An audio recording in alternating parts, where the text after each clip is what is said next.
Right. Welcome, ladies and gentlemen. We are back again to the Nerd 3.0, and of course, we are gonna be starting with a best of three series, and this is gonna be the lower brackets finals, and this is gonna be the decider of which team is gonna be facing, which team is gonna be having the second chance to have their run in this tournament in the underdogs, in the Northeast Underdogs tournament so far. Because we are closing to the end, and there are only 4 teams left. And the 2 of the lower brackets are IZN and LCF, and they're gonna be facing off against each other in this best of 3 series, and it's gonna be the decider who's gonna be getting eliminated and who's gonna be waiting for the loser of the upper brackets to meet them onto the lower brackets again. So onto the casting deck, it's gonna be me here again, but this time around I'm gonna be with my co-caster, of course, STG, the best hype caster, I would say. He is here again to bring you the voice of these castings, right? Thank you so much for the warmest welcome, Debbie. I'm here right now at Nerd 3.0 as the lower bracket semi-finals. Am I right? IGN versus LCF. Whoever winning will be fighting against Sacrifice tonight only. It will be a BO5 the next game, so maybe it can be IGN or it can be LCF. LCF are right now, the second ranked team in the Mythic Leaderboard, and IGN just got introduced into the Mythic Leaderboard. So both of the teams are well known in India. And let's talk about first IGN. This team has done miraculously good in some recent tournaments, if you have seen. And they defeated Dakusena, they defeated ABM. They also defeated LCF in the, round robin.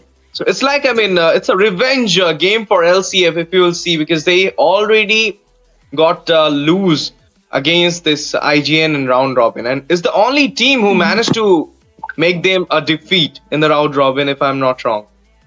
Yeah.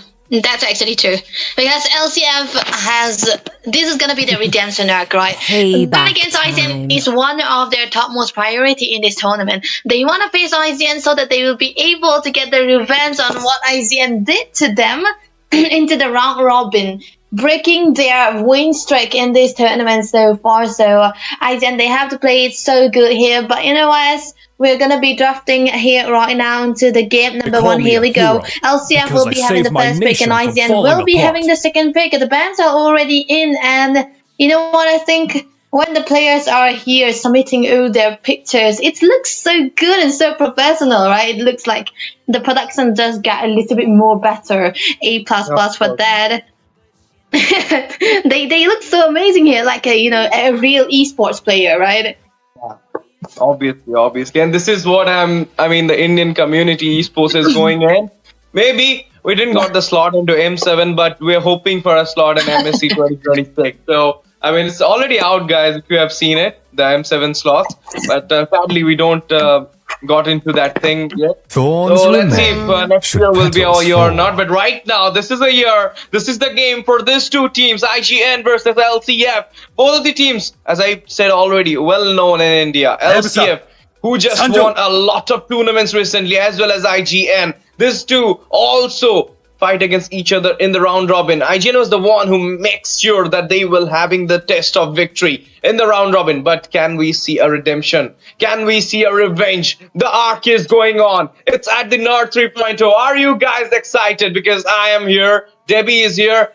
And I want you all to know that this match will be a great BO3 match at Nerd 3.0. Because one team will be eliminated from the tournament, because no more chances left for these 2 teams. You have to do this time. Yeah. This is the final time. You have to fight for it, and then you will be having another fight against Sacrifice, who are waiting at the stage. And if I am not wrong, this is a myth or this is a craze at Wardrum, but it is happening. Whoever losing the finals in the previous season are winning the next season. So Sacrifice true. was actually the runners-up in the second season. So there was a huge chance that those guys can compete for the finals and can be the champion. But there you go. Crux Requiem was there, who managed to hold the way. But now let's come into the draft section, guys. We are already here. You can see the Draft going My good. mission It's a is Lancelot, to protect 1-1. And if lives. I'm not wrong, is it a Farsa? No, Yeah, it's a Hilda. Barca. Okay, it's a Farsa. It's Barca. You know, I feel like this is kind of an understanding of the situation where both of these teams really did not want to give away the Lancelot or the 1-1 together.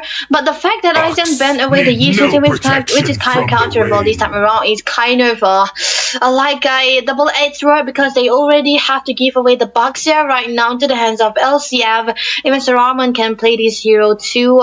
So, I feel like it's definitely going to be a little bit challenging right now that the gameplay is going to be started because the highlights is taken away by IZ and they don't really want to give away a lot of tanky frontliners. So the choices into the jungle are also limited, but IZN, they know that when the last time they played, Secret Shrine has been taking away all their mazes. So Jushin was available. IGN picking up the Jushin when there is a Baxia already is a very, very good response, and of course Mirio will be picking up the CC2. These two are a power pick for IGN. I would say they have been able to make these two work, so it's kind of a no-brainer to say that they have to safely go for the first pick. But SDF right now, very, very tanky. Look at that, as for 3 tanky frontliners, no flex whatsoever.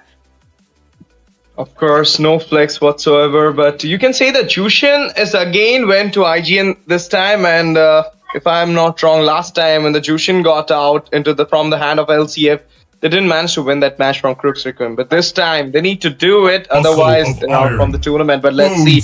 Andy, the EXP standard of India, is having the Lapu Lapu here. Even there is my star boy also playing, that is Mirio, the star boy. Right now. So, I mean, both of them are good in EXP and all eyes to them because we all know that the EXP meta is going on. CC against a Lapu Lapu is a big counter. Gatotkacha against a Kadita, also a big counter. Jushin against a Bakshia is also a big counter. So, all those mirror counter play is coming out from IGN right now. It's actually a skirmish type of gameplay. You know what? I really like the ban coming from IZN here, even though they are pretty sure that the Angela will not be going to the room because there's a Kalea already. They don't want to take the chances of Angela being in the mid lane into the hands of Asuna Abi here. So I think they are very understanding of the situation where they are in right now. So they have to take away the Angela too, which is kind of a good thing that LCF are in picking up the Angela very early on. They want to prioritize onto this Kalea first, which means that they are trying to shut down the chances of IZN picking up a hero that is a fast-moving one, which is kind of all the assassins too. The Zoe kind of struggles against the Kalea, even the Fovis doesn't really work. So, but the thing is, they already pick out the CC, so that's not really a border right now. But LCF, they take away 2 potential utility jungles. They can take away the Kai or the Fredrin too, but okay, they don't want to let go of the Fredrin. Moskov more prio here, because of course Aaron the Creator can play the Moskov again and go for the later part of this game that can literally drag them to a win too. Very understandable.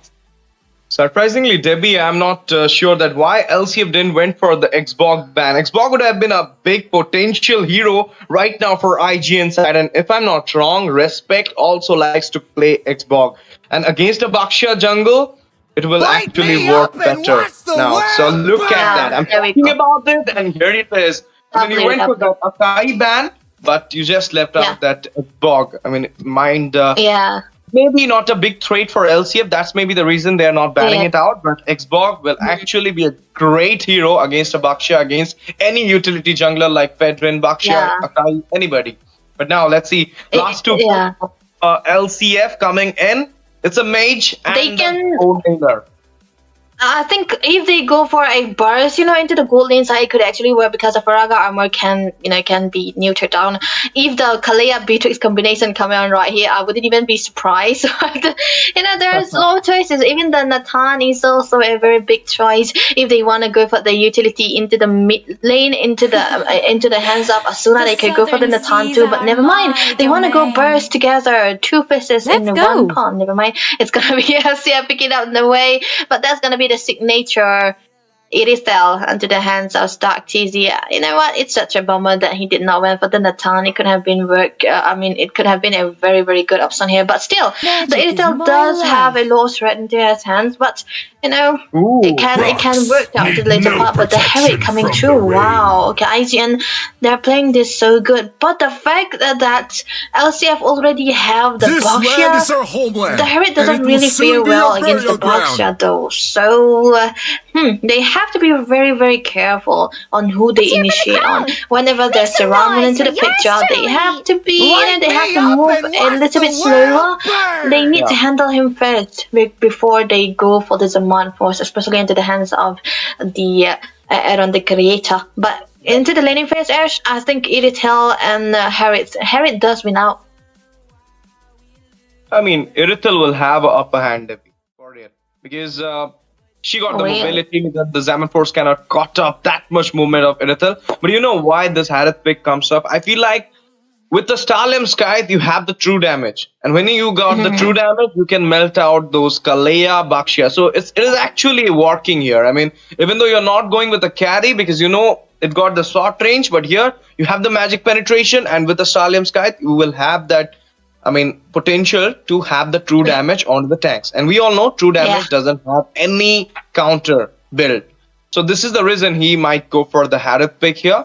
But in the early game, there will be a chance that if Harith will not get the early snowball with the help of the team, or if they don't come to his lane much, and if there will be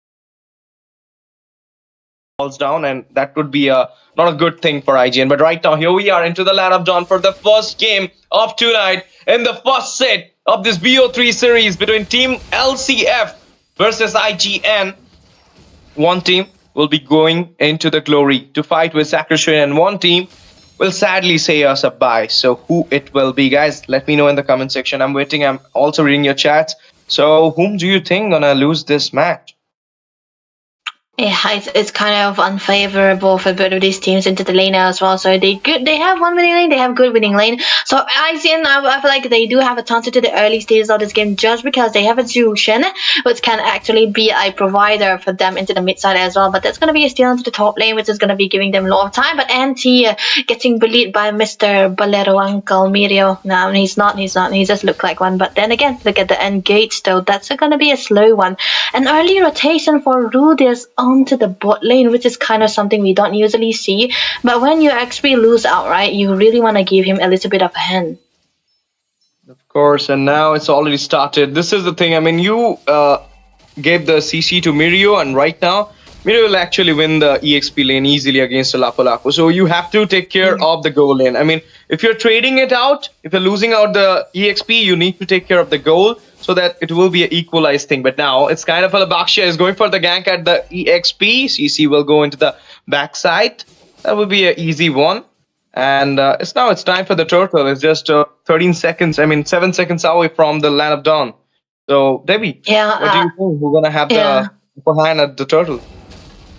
The better side is going to be having the better start, but the fact that Mirio is already level 4 and they are just trying to set up for a better momentum here, IGN just trying to, they might be able to do something out there, but Rudius onto the bottom lane, going 1v1 situation, trying to get the level 4 for Jusen as well. He's not going to be getting the level 4, so Turtle will be into the hands of LCF. Yeah, of course, and now the skirmish is happening there. First blood coming for the Kadita. What a way to take it out. Is LCF starting the notebook right now for themselves? And though, look. Oh, Zozin. Okay. Yeah. I think it's gonna be okay. They are just gonna be losing out onto just one turtle. But the fact that they did not even go for the post-team fights, definitely one of the advantage of not overstaying. No need for post-team fights when you are going for the objectives already. And when you already gain the objective into your hands, you cannot really lose out the members. But Josen right now might be in trouble though, but he does have to dash away. It's gonna be a-okay again. But this time around, I think Aizen, who was supposed to have the good early game control onto the river side, they lose out everything. Now LCF are getting all the calls. They are giving a lot of space for Abhi to camp up and try to get something of a pick up, because that's what Kadita is made to do. And I don't think Mitch will be having the greatest time of his life trying to find them and get them out. But he does have to purify, so it's gonna be okay when the gangs comes upon, because there's not much of a damage already not built up already for Abhi. Course, and right now, once again, okay, the Kalea right now going for the engage onto Zozen. Burst coming in as well from Respect there. I don't feel like they're gonna go for a fight here. Okay, no, they will be dismantling it. Nice choice. But you know what? You need to take care of CC right now, because she gonna, dominate her lane onto Anti. If you're not gonna have this from now on, then in the late game, CC will actually be a great problem in the team fights. Yeah. True. The thing is, Respect onto the Xbox, right? He fall down once, so that's not definitely the best choice for an Xbox. You really do not want to die. You want to have your armor intact most of the time, so you can stay in the team fights and sustain quite a lot too. But they haven't been able to do so. But the fact that Saram, is the one actually starting out the turtle and he's already level 7, means that it might eventually be free. But Tsunami Slam not used yet. Look at that. Okay, rough waves there. Jukshin managed to take out the turtle. Bravest Fighter comes in. Xbox didn't manage to go back. He just got down. Mirio at a sliver of HP. Okay, the dash comes in as well. CC, in a sliver of HP, managed to escape there. Otherwise, would have been taken out. Okay, he got the blue now. Is Jushin, who will be getting the blue there. Turtle, blue buff, everything. Jushin with a hidden retreat. That's a hidden retribution indeed. There was gonna be 1 kill for a turtle, but I feel like it's still worth it for LCF, because Aizen lose out their jungler, and that's not the best case scenario. If I turn to the jungle, you really want to have that early game advantage and not being out leveled by a tank jungler most of the time, because you want to stay into the front lines, get the damage done, and be able to sustain through it too. But yeah, it's still gonna be, there's still time, because it's just 5 minutes of this game and they do have ways to have a comeback right now. They just, for the Xbox guy, he's just gonna be needing that War X to try to come true. But top lane though, that was a close call. Rudius? Salmon first already got vested there right now, going for the engage is the Kalaya. Okay, now coming back as well. It's like a poke, moreover the poke, because they don't want to take an actual fight here. They're waiting for the neutral objectives to come up, and at the moment they will take a fight, because don't want to lose the trade or gold, because they are right now in a settled way in this game.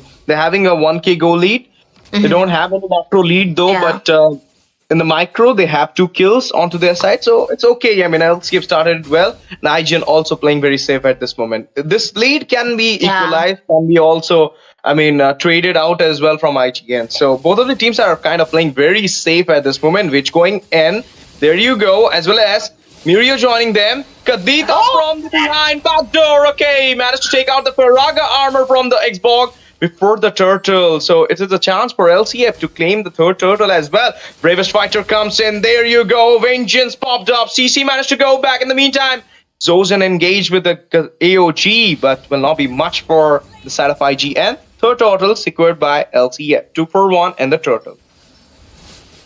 Oh my goodness, good now! Yeah, there you go! Flag coming in, as well as the 7 force popped up by and the creator. He's joining the fight as well. Oh, how come it possible that this much skirmish and not a single kills fall down to any side? Wow, what is this game? As there was a lot of skirmishes happening, a lot of setups, and Rudius was able to get some good tsunami slams, but no casualties, just 2 kills. Oh my goodness, this is gonna be a fast-paced game, but no casualties, no compensation whatsoever. But the fact that LCF have a goal lead into their hands, 2k, 1.5, I would say, that's gonna be the only thing that we have to focus on right now, because the build is gonna be up here. War X for Mirio, but never mind, look at that. Oh, that's so close. Ooh. Stalin Sky has already been built by Harith, and he's going for that true damage right now. Okay, very bad position. Bus comes up. It will be the tidal rough waves will be taking out beautifully onto that Zozen. 3 for 0 right now. LCF leading in the kills. Not in the macro though. Might be a chance for Mirio to push it down on the bot at this moment, but before that, we can see Crimson Makens comes in, as well as Anti engages there with the bravest fighters, might be taken out. First kill coming for IGN right now. Okay, they got the first kill. Let's respect. In the meantime, a tier fall down on the top, as well as in the bot as well, in the mid too. I mean, in macro lead right now, LCF also having that macro lead, which I was talking that it is same. Yeah, I think that's just onto Anti. Never mind. This is another Tsunami Slam. Okay, another Tsunami Slam comes in. Oh, the revitalizing popped up for Zozen. Again, he's in a very bad position. Taken out by Dadagiri. And there you go. Engage comes in. Harith goes very fast there, but will be taken out as well. A skirmish, another skirmish for LCF. And we'll be taking out the Harith 5-4-1. I feel like IGN don't have that much build, a level that they can go for a fight and win the fight. Yeah, that's why the downside, a little bit of a downside for a Harriet is that you really do not have the seal or the the spell bams that you usually do when you're facing a Basha. So I was kind of questioning the picks here. But right now, Anti trying to spot out respect right there might be a possible 1v1 situation. Look at that. Bravest fighter comes from there, and still the fight is going on. Yet to use the last insanity when the Peroga armor is not open. Okay, he's just using the last insanity to go back. But can he be taken out? Kaleya Ruji is going for the engage right now. Will be taking him out for the kidnap. So now he comes up. Flip without the Peroga armor. It will be Anti taking him down, but from the behind, which managed to equalize the score there. 1-for-1 trade comes in. Oh, Asuna goes with the rough waves there for the save. Revitalizing popped up, but he in a very bad position. Won't be taken out again by Witch. A double kill, an official one for Witch there. 4-6 right now. Okay, 2-for-1. The trade is. Yeah.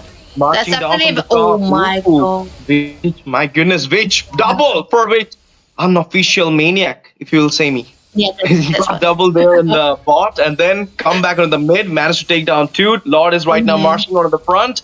At the top, will be defended down easily, but mid tier is in a danger right now for LCF. Till now, I mean, you need to take care of Witch is literally managing to give a lot of damage. Yeah. It is Execution we are talking about, and he's been able to get all the kills all over the places, and that's definitely a gain for the side of IGN. They lose out onto the Lord, and we would have thought that LCF will be able to capitalize on it and get a little bit of a turret out of there, but the response coming in from the side of IGN was definitely the best case scenario for them. But looking at the build so far, there's not much of a unique build. It's just a Windtalker into the hands of three builds already into the hands of Dadagiri, and of course Harris around. He needs the Holy Crystal to try to set things up to be the main damage dealer for his team, because when the longer games comes, it's gonna be very necessary for him to be the one getting that. But look at the mirror mids coming in. Hey, Ton? Okay. Top tier falls down there. And Alan is going for the Holy Crystal right now. Might take a little bit more time to build up, but the damage which he's gonna produce after the Holy Crystal into the item section will be the biggest penetration in the team fight. So, I mean, LCF should be ready for that thing right now. And even though Anti is going for a full, CD reduction as well as dominance size for the Xbox, it's not yet built that, anti-magic. You can say nobody other than Baksha, nobody's there with anti-magic. I mean, if you are counting Oracle, and I'm not there, I don't count Oracle as anti-magic. But it's okay. Let's see. Anti is there for anti-magic. So I mean, his name is Anti-Mage. His name was Anti-Mage. He used to be Anti-Mage. Okay. The IGN was used to be Anti-Mage, but now it's the time that Witch should be taken out. 40 stack onto the Sky Piercer. So, I mean, more to build. Maybe a Wishing Lantern coming in soon for him. And will be a biggest... Yeah, he already got it. Okay, he already got it. I didn't saw the item section at the moment perfectly. So, he already got the Wishing Lantern. Oh, in the meantime, Blood Wings just got added into the item section for Kadita. Lord Dance already started for LCF. And which is kind of zoning out the situation. Avi Still in the bush, not got zone out. Okay, come in. There you go, Rob Waves. Baksha managed to take down the turtle there. I mean, the Lord there is the Sarar Moon with the victory. And there you go, another ring is coming in. Roller coaster, AOG, 3 men got caught up. Gatot Kacha, sliver of HP, will be taken out. Unstoppable for Rage. A lot of damage from behind. But healthy crossbow will be finishing up the story. A shutdown for the Jushin, for which by Dada Ki Dadagiri. The worst member to get the set down for IZN. Dang, that's gonna be a lot of gold to the hands of Dadagiri, and he's gonna be having a lot of kills. Look at that engage again. Okay, another engage at the inhibitor. There you go, managed to take it out, and as well as we can see the Zaman Force popped up in the meantime, and it managed to defend it down. But the Lord from the top is right now engaging onto the inhibitor at the top. Can they manage to defend it down? 4-man of LCF will come on as well. They managed to take the inhibitor from the bot. And Lord will be defended easily at this moment. Yeah. Well, yeah, I think it's safe. There's gonna be a little bit of a teaser and advertisement coming in. We are seeing right now. It's a nerd, man. Of course, you have to be reminded, right? This is the nerd tournament, so it's game number 1, and of course, IZN are gonna be busy doing the housekeeping, clearing out onto these minions and getting the goal out of the ways that they could. But the base is completely left wide open, just one inhibitor, and it's not even healthy. So this is going to be a very, very good Lord timing for LCF to, if they get this Lord one more time and get something out of this, they might eventually be able to end out this game too.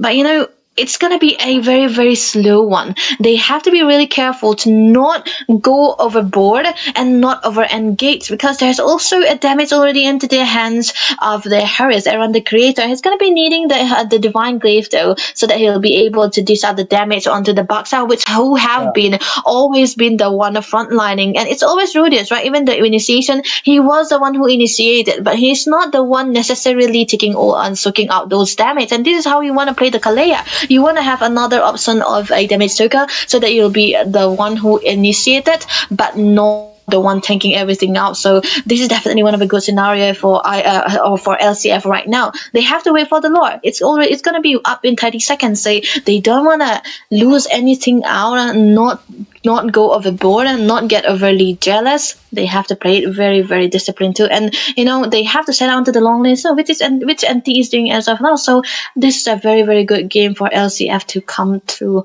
They can start the Lord. It's gonna be safe, and IZN, they have to make their decisions if they are going to be contesting this, or if they are going to be trying to defend it. There is a 3k goalie. Can I see the item section? I mean, if it is completed, then it will not be a big thing, the 3k goal late, right? Because the game is going late. It's 16-minute lot, guys. They should have waited for 2 minutes, but before that, another engage coming in by IGN. It's Respect, and the 4 members. Look at that fish there. Crimson Bacons comes in. Slayer by Rudius. AOG will be missed here, but the fight will be engaging again and again. Heavy crossbow comes in. Rudius, oh my goodness, he's not there, but Aaron the Creature managed to take down Asuna there. In the meantime, Zozins falls down in the hand of Dada Ki Dadagiri still. Both the junglers are on, but Respect is without a retreat right now, whereas the Rar Moon is with the retreat. Okay, look at that. Goodness, engaged. The 7 Force managed to take down there 2 people. It's always the Mirio, the Starboy as well to be there. And now it's time to take out the Lord. IGN coming back into the game number 1, even though the early start was in the hand of LCA, but the minions are right now around the base. Oh, it can be clear out. Mirio is there. Yeah. It can be clear out, but look at that engaged door. Okay, Tsunami Slams comes in, but oh my goodness, Zaman Force as well popped up there. Oh, damn! Damn! IZN. The kill goes to Witch. Look at the Witch damage, guys. I mean, insane. Yeah. He already had the Divine Cliff. Maybe he might be going for Blood Wings. Yep. Yeah, he could go for that. A little bit of a sustain, right? You know what? One thing that's funny is that he was the one actually losing.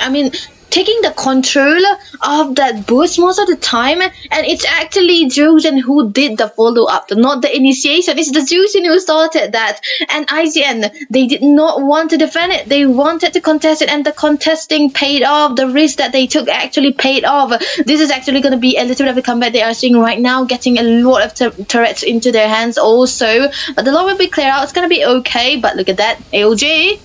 AOG at the top now. Oh my goodness, everybody is at half of HP. Wow. Engagement. Asuna managed to take out Zozen. 2 members down. They will be backing at this moment without the Paraga armor. Respect is already onto the immortality though. He will, I mean, 3 of them will be going back easily. They managed to defend a lot, but look at Mirio. He's in a very bad position. Will be taken out by the kairi. They managed to take him down. Immortality popped up for Respect. Last Insanity coming in. Boom, bam, without the better armor. Oh, he managed to take down Anti. But he will be taken out as well. Only Witch is surviving. Right now, 4 members from LCF going into the base of IGN. And they need more 9 seconds to respawn back. It's a killing spree for Dadagiri. LCF are going into the base, will be locking it down, and will be claiming the first game of the BO3 series at Nerd 3.0. The lower bracket semi-final started with a win from LCF in this BO3 series first set. You would have thought there's going to be an IGN comeback, but who would have thought that Rudius will be landing 4 jumps, 4 taunts, 4 touches. It's a touchdown, right? It's a touchdown. He was doing it at Kalea. Damn, oh damn. Rudius, man, that was a one of a kind, one heck of a play that he was making. And of course, he does have the info. The Aaron, the creator, does not have the Purify. So why not just engage on him? And he is the main, the sole damage dealer of those tanky frontliners that they have. So yep, that was a good game, well played by LCF and IGN. Of course, they had the discipline. They took the risk that they usually didn't, and the risk also paid a very big price. They had a profit out of it. They took the Lord, but then Rudius happened, right? The Kalea happened. So this is why you kind of bend away the Kalea, man. She plays a WrestleMania in Mobile Legends. So yeah, Rudius was having the greatest of time. So I think Kalea will come through this time around. And from chat, I got to know that today is Rudius' birthday as well. So it's maybe a gift from Rudius to the whole team that the first game is my game, guys. Even the Star Boy was there, but sorry, Miria, the Star Boy just got loose from the birthday boy. But it's not it's just the start. It's a BO3. There are 2 teams, 2 games left right now. IGN can make their comeback. They can pull it back as well, so anything can happen. No, it's not like LCF won the first game, so they will be claiming the second as well and will be clearing out with a clean sweep. We all know IGN for the comebacks, so maybe they can go for that comeback right now. A reverse sweep can be happen here. No doubt. I mean, IGN played remarkably good in this game because if you'll see, they hold the game from the early stage.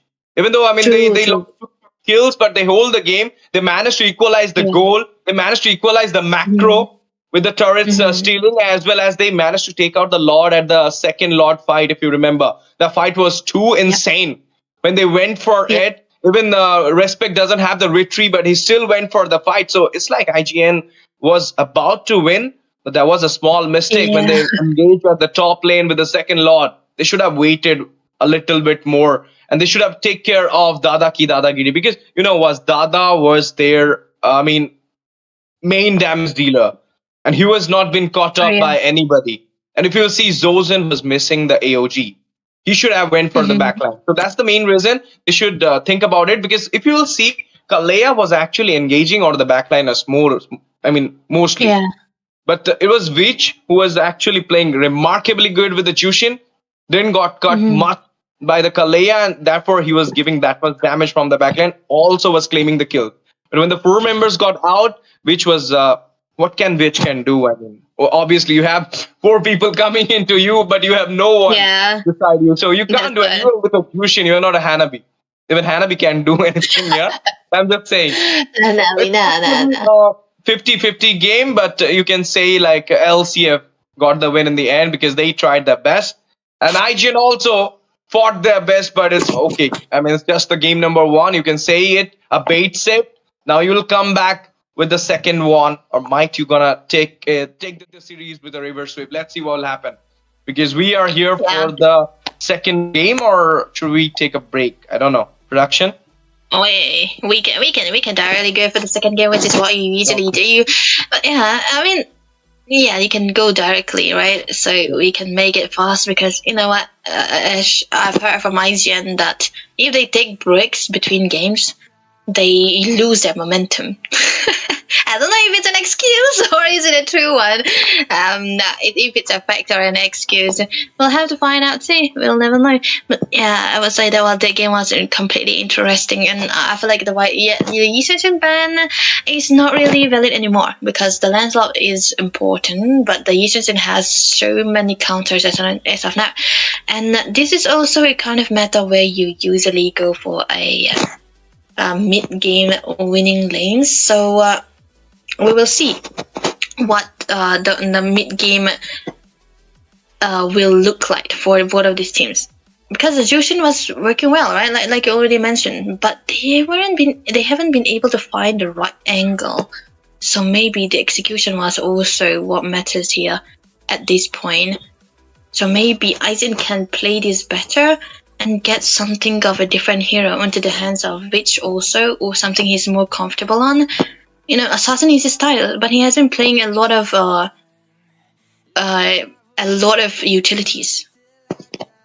I would say that the draft was actually good, if you'll see. I mean, CC is a counter of Lapu Lapu. Xbog went for that Baksha pick. So everything was settled for IGN. It's just execution, which was also good in the mid game. But you know what? I mean, sometimes throw happens. So what we can say? I mean, they thought that they can take over that fight because they already took a fight at the Lord and they won. They just thought that they can take another fight, but the engage from Zozin was not that much good at the moment. And if you see, Harith also managed to bust down 2 people there. But it was actually Dadagiri who just comes in with a wildcard entry and managed to take down 3 people at the moment. So that's the reason they just lost it. So I will say that IGN didn't play so bad. Their draft was also good. They went for a counter draft mostly. And they were doing great with the holding the game from the early phase. They know that they will not have the early game advantage. So they just hold that game. So I'll say 100% from IGN. It's just that they lost doesn't mean that they played bad. They played well, but LCF played a little bit good than them. So therefore, they managed to take it. If you'll see, LCF actually played with the objective and the macro more than the kills, than the fights. So they managed to engage more and more. They got the Baksha in their hand. So it's because obviously the Baksha was like a frontliner for them. And it was the game for Tuna and Dada. So they managed to take it out. It's not a big deal.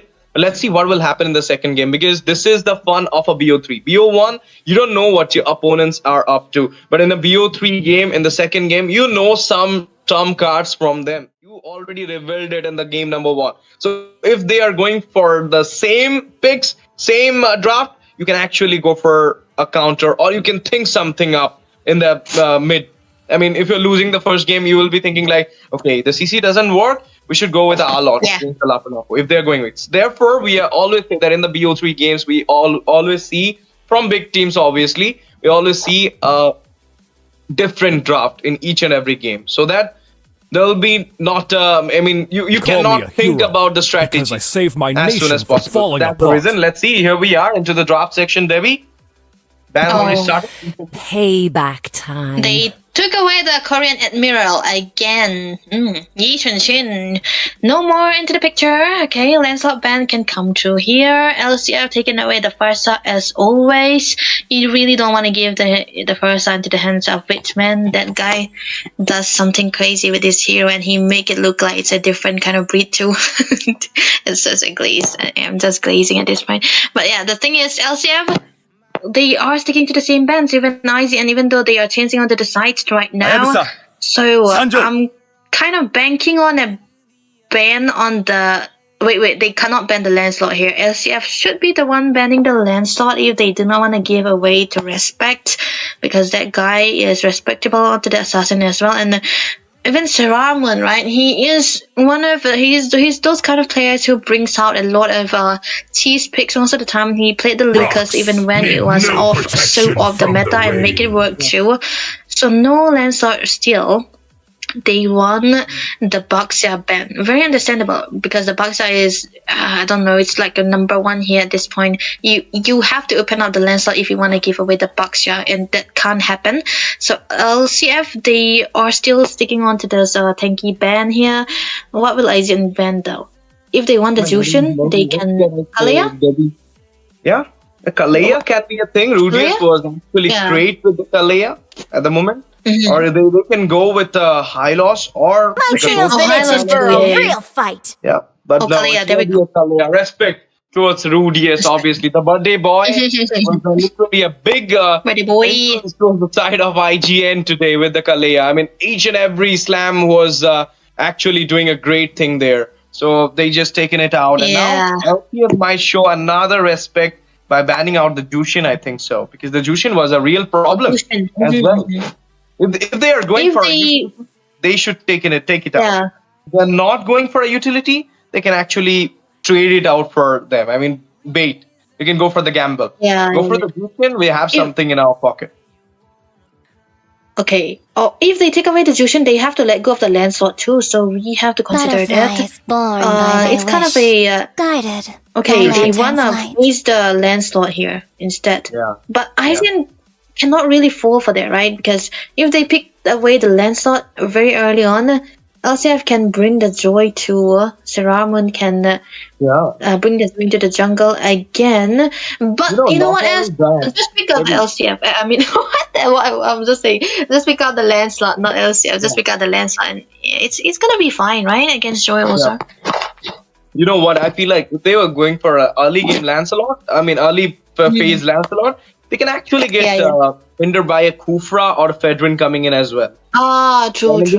But Fedrin, look at that. They will be go for the CC, the TFP winning lane hero who doesn't have a much counter here. So now there is a chance that Anti could go for the Esmeralda or a Lapu Lapu once again. Yeah, Esmeralda could be a thing here against the CC. Arlott. How about Arlott? Yeah, Arlott. Yeah, Arlott will actually works, but it's more like the Esma will be absorbing the damage in the team fight.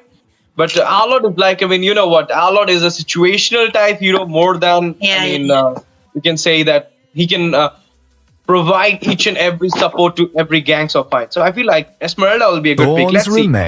It's not out yet. Ooh. Okay. So, Lancelot was a no-brainer here. So, Kadita is what they went for. Okay.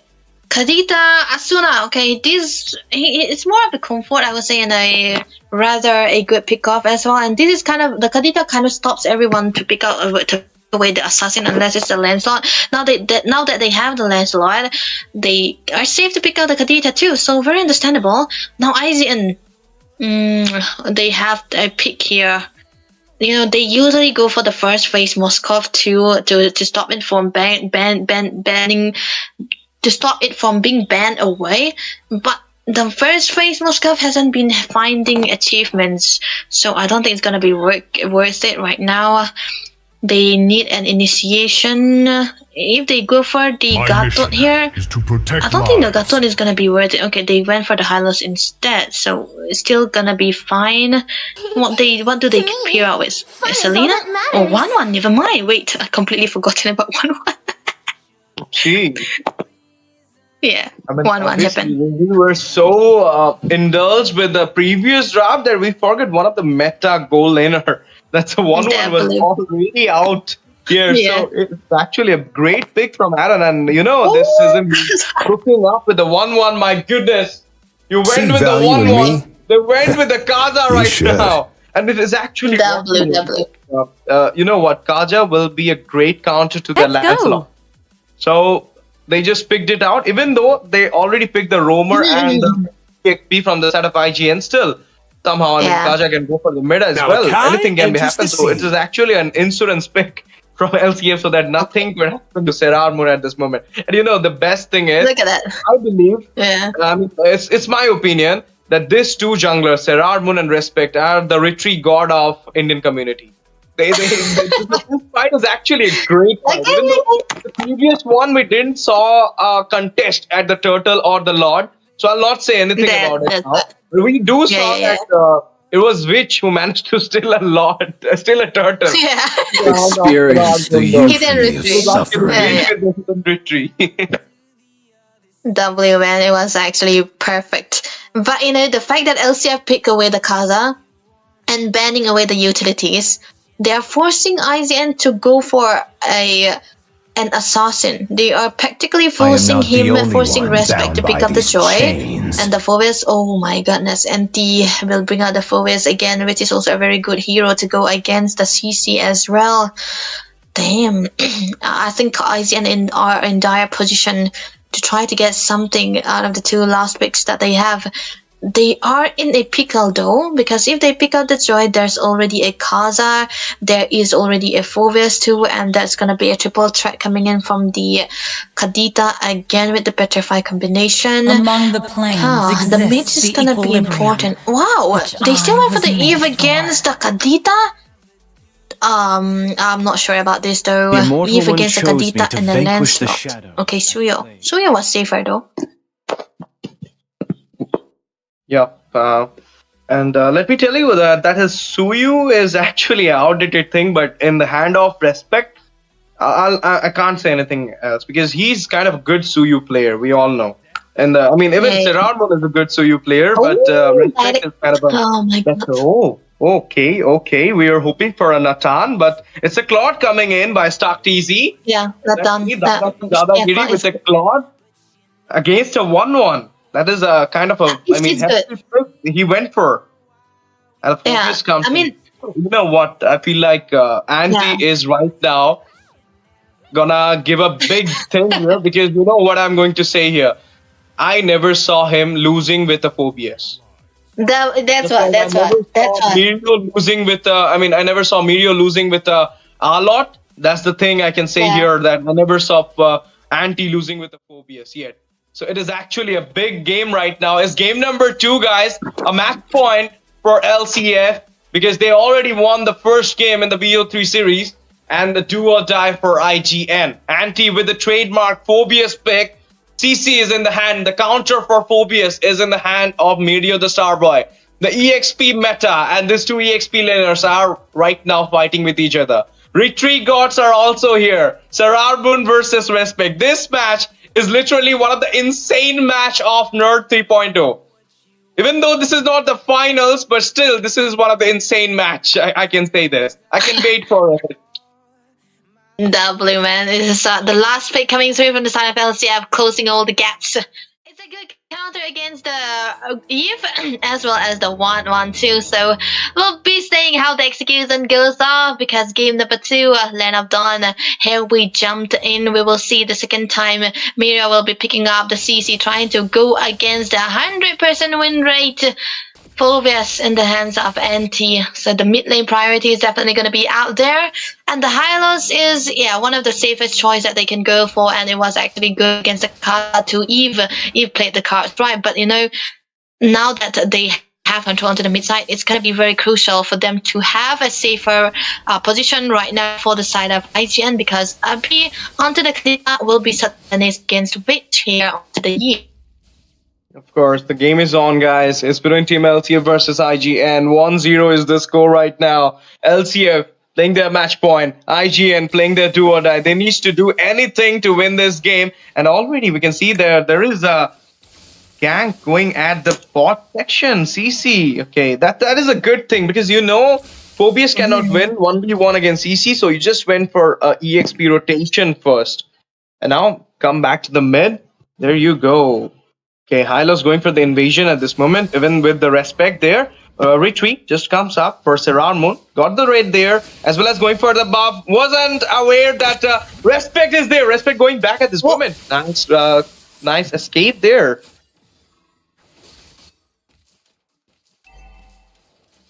Yeah, there was a sneak escape, but he's going to be losing onto the small creep, and Serrar Moon is going to be a level ahead in front of Respect 2.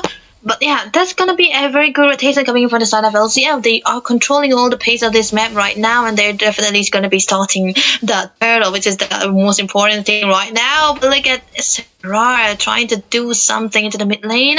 Will not be overstaying because they do have the turtle that they have to focus on. Rudius still level. Yeah, he's not level 4 just yet, so it's gonna be not that much of a threat. But on the other hand, also Zosen is not there. But oi, that is gonna be a Petrify miss. Look at that. Yeah, he missed it. Even not only the Petrify, he missed the Rock Whips as well. But now, Phobius anti flicker comes up for the backside. There you go. Infernal Pursuit comes in. Vengeance popped up as well. Nobody is taking care of the turtle before that RWM popped up by Witch. It will be a first blood once again. They're in the hand of LCF. They started it for them. Now it's time for the turtle dance. And Respect is also ready with the retreat. Whom do you think gonna contest it? Okay, it's already started. The contest is already started. Because the stream is closed. With the retreat, will be taking out there, going with the dash. Glorious Pathway comes up as well. But no, they don't want to engage at this moment. They just claim the turtle, 1 kill, 2 trade ahead. And goes back. Yeah, definitely something that they can't really have a big contest on. But right now, I think, LCF won a kill onto the board. But it's just that, this is always a big kind of team fight they are looking for. And it's not always going to be a gain. It's not always going to be a kill. It can also depend on the objective or what they are looking for now. So it's going to be safe for LCF to do for the end of this game. But yeah, they have to have a great setup if they want to go for the engage on and run the crater onto this one. Look at Serrar, my goodness, Serrar going in there, Phantom Execution, which will be taken down. Serrar in a very bad position right now, but there you go, Asuna comes in, Glorious Pathway popped up as well. On the behind, there was a poking damage coming out from the creator. There will not be much to take out Serrar there. 1v1 against Witch, and he managed to take him out as well.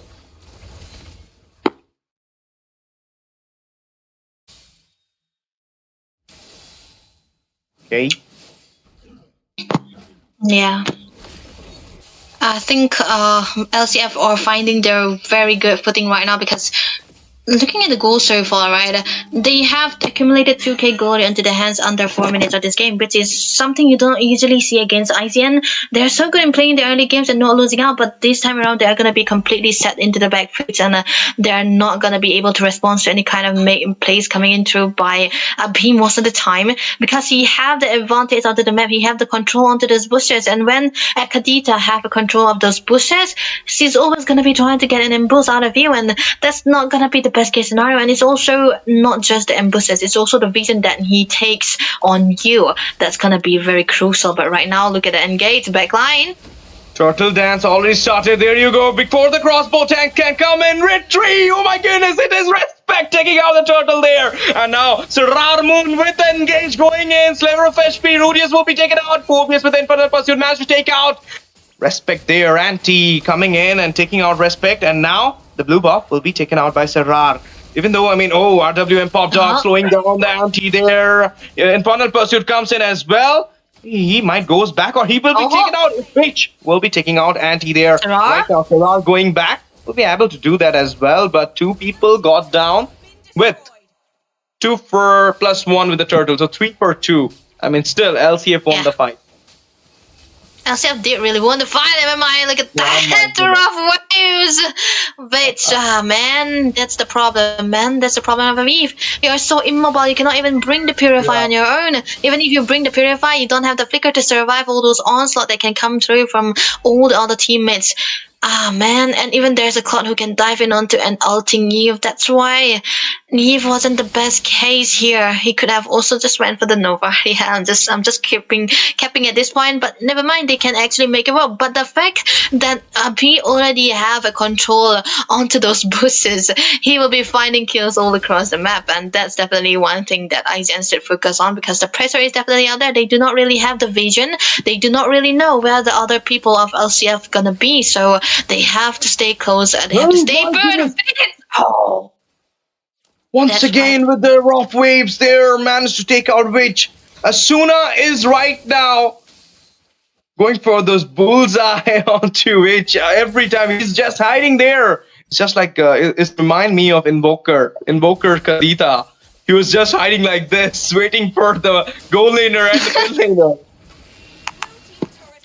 Yeah, that was, oh man, not the best case scenario, man. That was, that's the problem of an Eve. He does not have the Purifier. He's gonna be a foot for the Kadita, and Asuna has been trying to hunt you down like that, and look at his position too. I don't think even another person is sure that the Kadita is gonna be right there, and that's gonna be a contest onto the turtle right now. Look at that engage. Okay, it's not much an engage. You can say they're going back at this moment. Okay, Infernal Pursuit's coming in onto that high loss. Anti is right now halting their way, going for another engage. In the meantime, they will be going in. It's Asuna inside the tier. Turtle got into the hand of Dada. Sararhun going for the engage. Punctus comes in. Will be taking out Breach there. Also going in again. And it will be the mirror play from the Claude. What a game coming in by LCF. Guys, whom are you supporting? Nah. Whom do you think? Will it be a clean sweep, or are we going to see a comeback from IGN at this moment? There is a goal lead of 6k, macro lead of 1, 2, 3, 4 tiers actually in the macro. Everything is right now in the hand of LCF. Do you think IGN at this moment can show us a redemption, can show us a retaliation? Can they make their comeback in this game? What do you think, guys?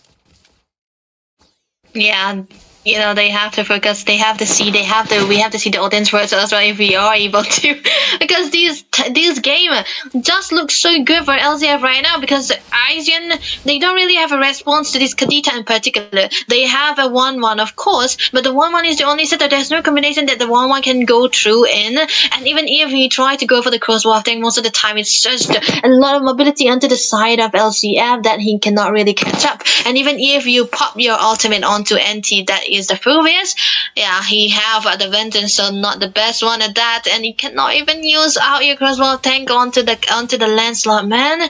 It's still gonna be so hard, and he's the main damage source for the side of IGN. And now LCF, with the better man into the draft that they have right now, they're gonna be using it to their full potential. It's gonna be a Holy Blessing being burst away. This is so worth it for LCF. They're gonna be starting for the Lord. It's gonna be a clean slate. Of course, I feel like this is the last Lord, maybe because 2 Holy Blessings just got off, and might be that Lord is coming into the mid first. But now another engage comes in. Glorious Pathway popped up. Anti got their hand on his own. It's the Aaron the Crowd. Will be taking out Anti there 1-for-1. It's the roamer for the EXP laner. But the Lord is totally widely open for LCF right now. I don't feel Respect will be engaging it. This is the thing with the Suyu. I mean, even though you are one of the greatest player of Suyu in India, still you need that early snowball. And if without the early snowball, Suyu is nothing. And you know, Suyu is right now nerfed. Oh my goodness, was about to zone out Anti there, but I mean, off comes up as well. This is actually, I mean, Anti is hiding in each and every bush, trying to take out Witch as much as possible. That's the feel of Anti right now.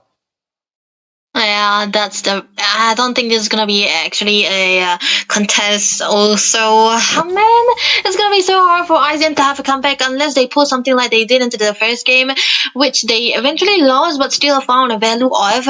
It can be dead, but other than them risking out, I don't see any potential win for IGN. They lost all their win conditions.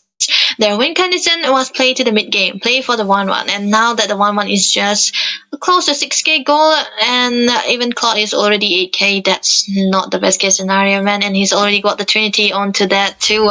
The Lord will be marching onto the mid lane, the lane are sinking, they can go in, look at that. Lord with the infiltration into the base. Inhibitors falls down. 5 members. Glorious Pathway from Zozen engaging at this moment inside the base. Managed to take out base there. Unstoppable for Sararmun. And right now they're clearing up the minions. Halted the Lord. Distracted it onto the safe side. But Inhibitors will again falls down with the chunky minions entering into the base. 4 members are right now defending the base at this moment. Also 5 members from LCF engaging. Let's see what will happen. Infernal Pursuit comes in. It's anti-mage with the Phobius. His win streak is higher than anybody. CC goes down and the god falls down. Only the base is defending. They're locking the base. Toss already started. Recalls already started.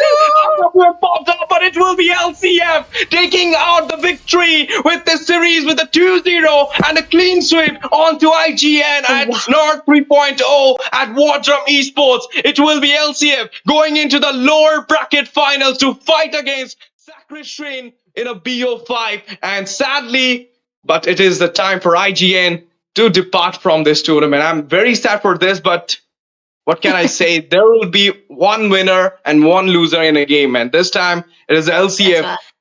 I mean, this is unpredictably, I can say one thing here, this is clear dominating win. That was a pure domination by LCF, and I would also blame the draft for IGN. Of course, it was a weird pick to say the least, but it's also a draft well played by the side of LCF too. They had what they want to see, what they want to use, what kind of composition they want to go for in their head, and they make the execution work in practical as well. And you know what? Those flossy recalls might be haunting me in my dreams if I was IGN, because they were so close. They were so close to the grand finals, man. And getting knocked out into the lower bracket is not the biggest thing ever. They had a good run. We are gonna be the real top dogs. You no longer reign. We're gonna be the one winning out into this one so far. So it's gonna be interesting one to say the least, because now we know that no matter what you're gonna be doing, no matter what the 1-1 where the 1-1 comes through, if you have enough synergy with each other, if you have enough control onto the draft where you can play it well, yeah, it could work out. Because looking this so far, they don't really pick out a direct counter for the 1-1. Of course, the Kaza was there, but who is the 1-1 gonna be ulting? There's Kadita. He cannot die when he is on the rough waste phase, and there's Anti onto the Fues. He cannot really die when the Ventus is popped. There's Ramun on the landslide. We have a lot of mobility, and of course that Giri onto the Clot. He cannot get ulted upon because there's a lot of mobility already onto the hands of LCF, and 1-1 thrives when there is a utility onto the other side. So it was so good that LCF read this so well, making it a non-factor at this point. Even Aaron the Creator couldn't do anything on a pick like the 1-1, even though he is one of the best goal laner we have seen so far. So LCF, congratulations to them. A lot of damage onto the hands of Saranman, of course, and NT. Man, don't give this guy a Phobius.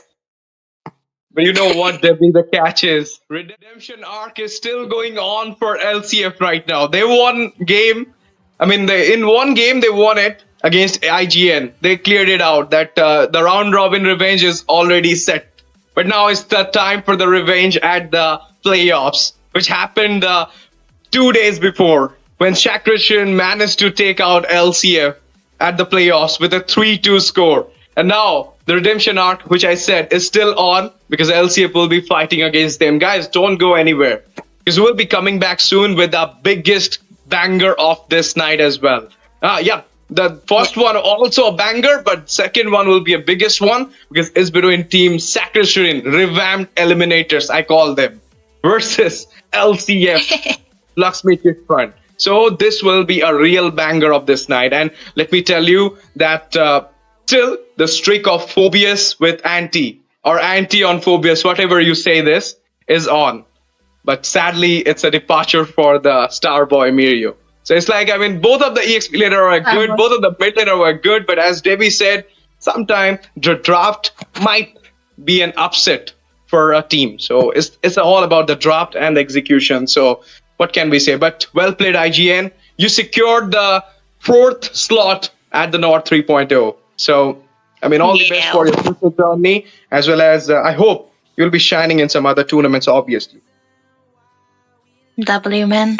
We say, you gotta be honest sometimes. So IGN got outdrafted, got your butts kicked. I'm sorry, man. I'm sorry. But never mind, it's gonna be the end for us, because Az and I are gonna be shining up, and we will be coming back with the upper bracket. So lower bracket. Wait, what am I saying? We're going to be coming back with another BO5, so we're going to have to stay tuned for that. We're going to be having a new set of casters too, and you might eventually see their cameras on because we were immobile this whole game. So there we go. That was it for the lower bracket semifinals. See you into the next one.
Good evening, ladies and gentlemen. Welcome back to the Nerd 3.0 powered by Wardrum Esports. We are here back into the banger. As I told you, this is the last game of the lower bracket. That means lower bracket finals is already cooking up. It's between Team LCF, Laxmi Chit, who right now just take on the victory at the lower bracket semifinals against IGN with a raunchy clean sweep 2-0 against IGN, and then comes into the slot to play against one of the greatest team, that is Sacred Shrine, obviously, who managed to defeat them, who managed to win the game with a 3-2 with a reverse sweep at upper bracket playoffs, obviously. That playoffs was actually a great one, I will say.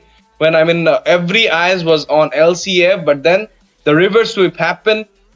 2-1 was the score. I came into the casting deck with obviously with Ray, and then when I saw that no, it's going out of the mind, out of the league, that Sacred Shrine managed to managed to reverse sweep LCF in that game, and now we are here, guys, for the lower bracket final, for the decider of the second finalist of Nord 3.0, and for also the spot of third. That means whoever losing will be the third. Will be getting the bronze in this Nord 3.0, and the winner will be going into the finals, into the grand finale, where Crux Requiem is waiting for them for a VO7 game. So let's see who will be taking out the button here. LCF, Crux Requiem, both are ready. As I told you, the redemption arc is still on for LCF, because in round robin, IGN managed to give up defeat on the face of LCF. They settled it out here when they managed to kick out, or you can say knock out, IGN from Nord 3.0. Now it's time to play against Sacred Shrine, because of whom they are in the lower brackets, because of whom they got upset at the playoffs. Obviously, Sacred Shrine, the team who managed to claim 3-2 score against LCF, is right now again playing with them. So the nights are on, guys. We are once again back, just like 2 days before. It's LCF versus Sacred Shrine. The play is on. The game is on. We are about to go into the draft section. With me, it will be Crux. He'll be here soon. But before that, what's your thoughts, guys? What do you think? Who gonna take on the button, LCF or Sacred Shrine? You have already saw the match. You've already saw the game of the previous night between LCF and Sacred Shrine, in which, again, I will say Sacred Shrine managed to do a reverse sweep. So what do you think? LCF will be going for a dominative victory, just like the previous one they did with a 2-0 clean sweep. They will be claiming a 3-0 here, or we're going to see some action from Sacred Shrine, a contest from Sacred Shrine in this BO5 series. Can we see a 3-2 or a reverse sweep, another reverse sweep coming on by Sacred Shrine? What will be happening? This is the biggest question right now at Nerd 3.0 to each and every viewers we have. And in between that, I would like to tell you all that thank you for joining, thank you for watching, everybody, because your support is something which just boosts our morale. So don't forget to hit the subscribe button. Don't forget to join our WhatsApp chat group. Don't forget to follow us in the Instagram social media handles, and don't forget to like the stream, share the stream to your friends. Let them know that the India's banger match is going right now here. A redemption arc of LCF, in which they already did it once by claiming the throne against IGN with a 2-0 clean sweep, and they're about to fight with another, you can say, team who managed to take them out in the playoffs, who managed to throw them out into the lower bracket.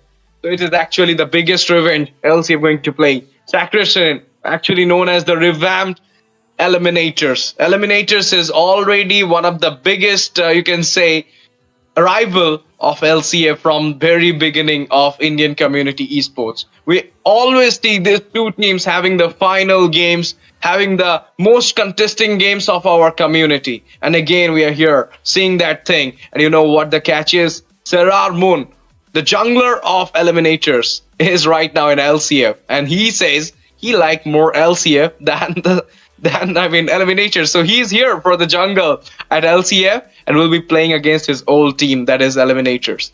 And they got the change. They got Van Satoru into their lineup. They got Romcom into the EXP. But other three members are same. Fate is there onto the goal lane. Art, one of the greatest roamer of India, is also present. And how can you forget Bid? He's also there. In the LCF, we have those 5 members. I mean, top members, obviously. EXP standard. Everybody calls him Anti. As well as we have jungler Sarar Moon, the retreat god who never misses out his retreat. Even we saw that in the last game. Though in the second turtle, it was Respect retreat who walks the better. But still, Sarar Moon is the finest jungle, you can say the jungler of India. Rudius is there, the birthday boy. And there is Dadagiri, who's Nathan Giri, is right now famous in Indian community esports. And the last member, obviously, Asuna, the mid laner and the burst mid laner, I will say him, because whenever he's with his Kimi or with his Kadita, he really snatch it out the victory from the face of the opponents. So let's see, this match is going to be one of the biggest match. We are here, guys, for the game number for the game number 1 of this BO5 series. Let me tell you all that the draft phase is about to come. And okay, will it be Zevo with me and the casting deck? Okay, so I mean, Crucifix is right now having some trouble, I feel so. So Zevo will be joining me in the casting desk. Everybody was wanting in the chat, everybody was wondering where is Zevo, when she will cast. Fredo just pick out a fun there, saying that when MPL India will be happening, she will be doing the casting. So right now, the lobby is getting ready, guys. One of the biggest match at Nerd 3.0 is about to happen. Sacred Shrine versus LCF. Laxmi Chit versus Sacred Shrine. Are you all ready, guys? Let me know in the comment section, in the chat section, whom you are supporting, LCF or ET, Eliminators, or you can say them Sacred Shrine, Anarchy, whatever you want to say. I will say Art Kitoli versus Rudius Kitoli. So it will be actually the one of the greatest match here. So let's see who will be taking it, who will be going into the final, who will be claiming the slot at the finals, grand finale. The ticket is on for both the teams, but one team will be able to get it out from the hand of Wardrum Esports. Crux Requiem we'll be seeing this match. We'll be having the fun to know whom they are going to fight with tomorrow. So tomorrow the stage will be on. So I also want you guys also to give your attendance tomorrow as well in our stream for the finals. But before that, this match is cooking up. The match between LCA versus Sacred Shrine. And you know what? I mean, Sacred Shrine, this team has done a lot of swap with their lineup, but till now they're here, guys, into the upper bracket. I mean, not in the upper bracket, lower bracket finals. And there you go, LCF was right now second top team of India in the Mythic Leaderboard, are going to fight against the 4th top team, that is Sacred Shrine. That is actually the game of Mythic Leaderboards, the game of the, you can say, 2 big names of Indian community esports. Let's see who will be dealing the win here. Will it be LCF or will it be Sacred Shrine? This question, I've been asking this question since 2 to 3 minutes, because this is what the question is, guys. And the answer will be known in the game only. But the sad thing is, not the sad thing, it's actually what it is, because IGN draft was a little bit low compared to LCF in the second game, which was actually the do or die set for IGN. Then we saw that LCF claiming the throne easily, and we all know that. So this is the game. Okay, Dominator, you asked me that LCF first and Mythic Leaderboard. No, bro, it's actually Tartarus, which is right now known as Crux Requiem, is number 1 in the Mythic Leaderboard, if I'm not wrong. And the number 2 is LCF because of the points tally. But if they win this tournament, the points tally will be a little bit good for LCF. They might go for the number 1 stage. Let's see who will be having the number 1 stage, because it will not only that, guys, because you know what? This is the redemption arc for LCF. They actually won the first game, but there is another game. There is this main game who will let them into the grand finale. And Shakrishins are right now the Wounded Lions. They lost the game to Crux Requiem in the upper bracket finals, and they are right now here at the lower bracket finals. So they're actually the Wounded Lions who will be playing this game. So they will make sure that they can also have a slot into the finals. And they already know the gameplay of LCF. They managed to defeat them 2 days before with a 3-2 score. Mythic leaderboard. What is a mythic leaderboard? So actually, guys, a mythic leaderboard is actually a ranking by Vista Games, Moba 5v5. It is an official ranking. There are 2 leaderboards, Mythic and Elite. And each leaderboard contains 10 teams. So this is how it works. I mean, there are a lot of things. You can know it by just following Vista as well.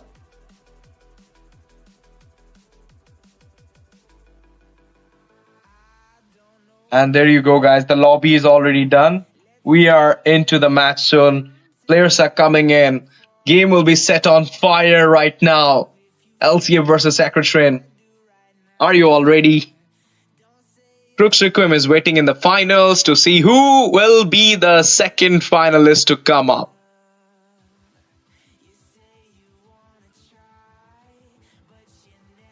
Yes, I'm reading the chat.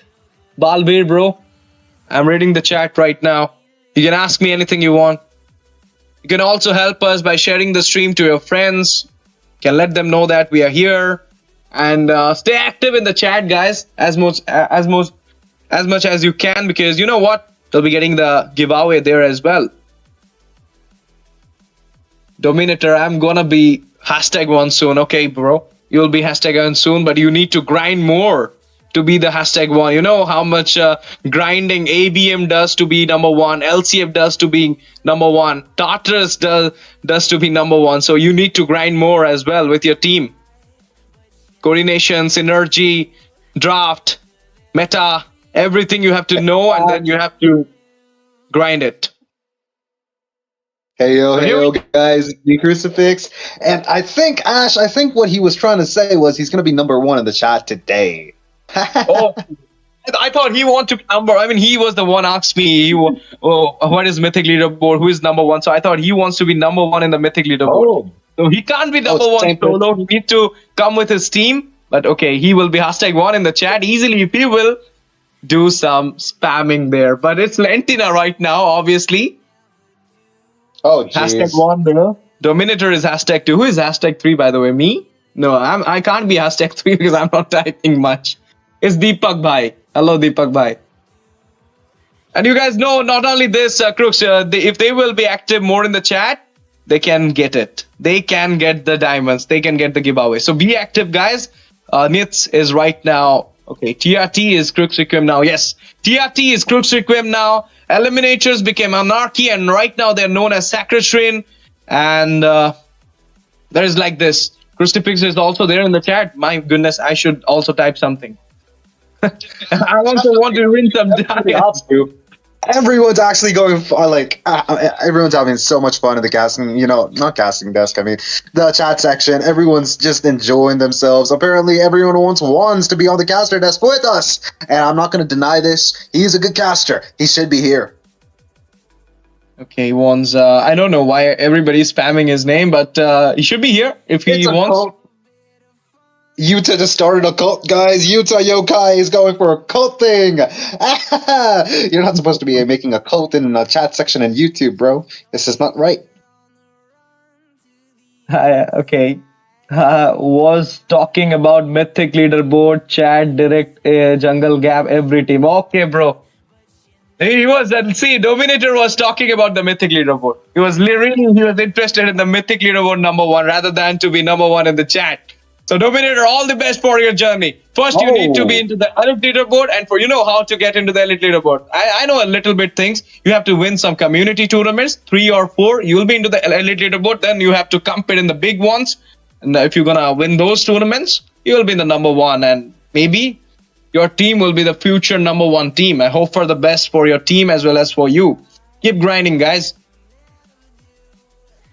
Oh, now this is Crux going. No, Crux versus Ashtz. No, bro, it's Crux and Ashtz. We are not Cristiano Ronaldo versus Lionel Messi. We are Crux and Ashtz. We are actually Neymar, me Neymar, and him the Messi. We are friends.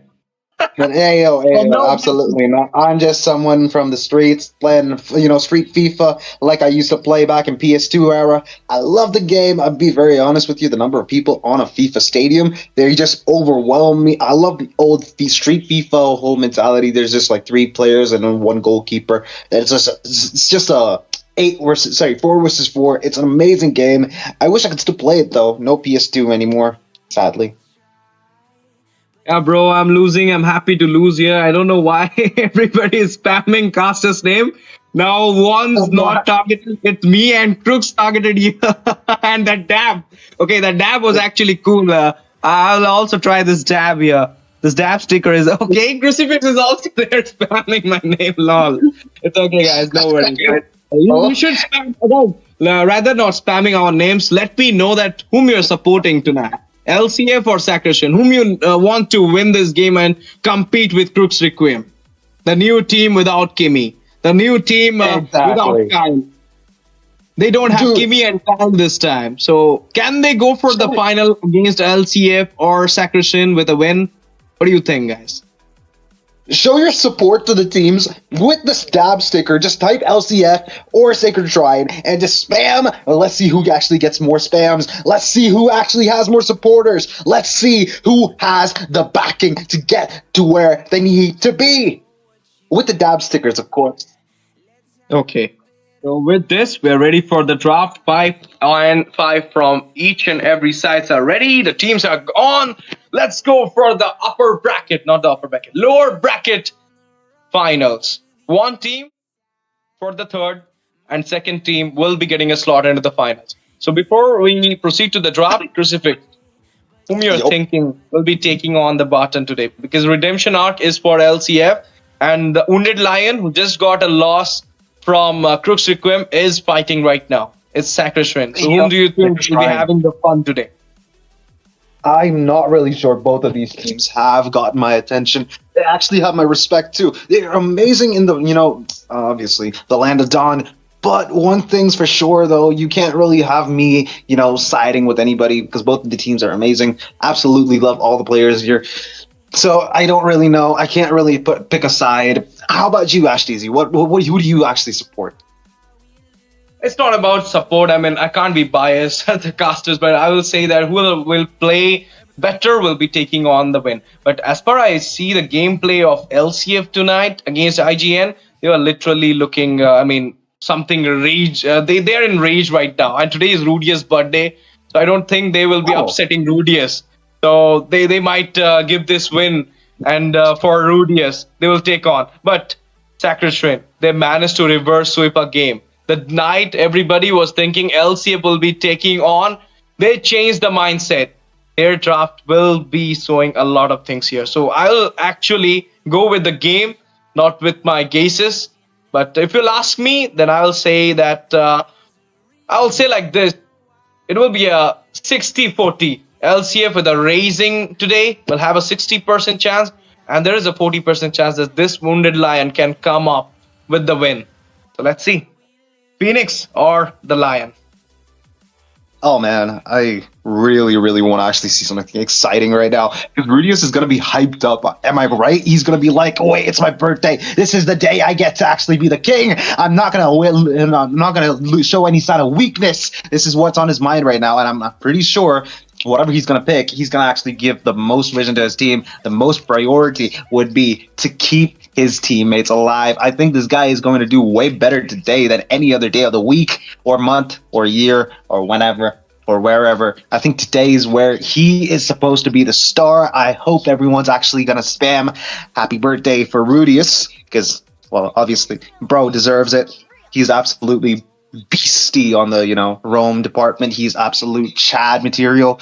Anyways, the band's coming in. I see the Hayabusa Lancelot. No surprise there. Kalea, another hero. No surprise. Zushin and CC. Don't you think all of these heroes are basically like a repeat of last week's hero bands? Okay, yeah. And you know what? I mean, right now, these bans are totally fine because, if you remember, Jushin was actually a big reason they lost the fourth game that day. So right now, they just take it out from the draft, as well as Lancelot is out, Kalea is out. They might be going for Ishan Shin because it's not banned yet. So Serrar is trying for Ishan Shin this time. Because if you remember the last two game Crucifix, it is the Ishan Shin into the hand of Van who just actually, I mean, dominating the side from the early game to the late.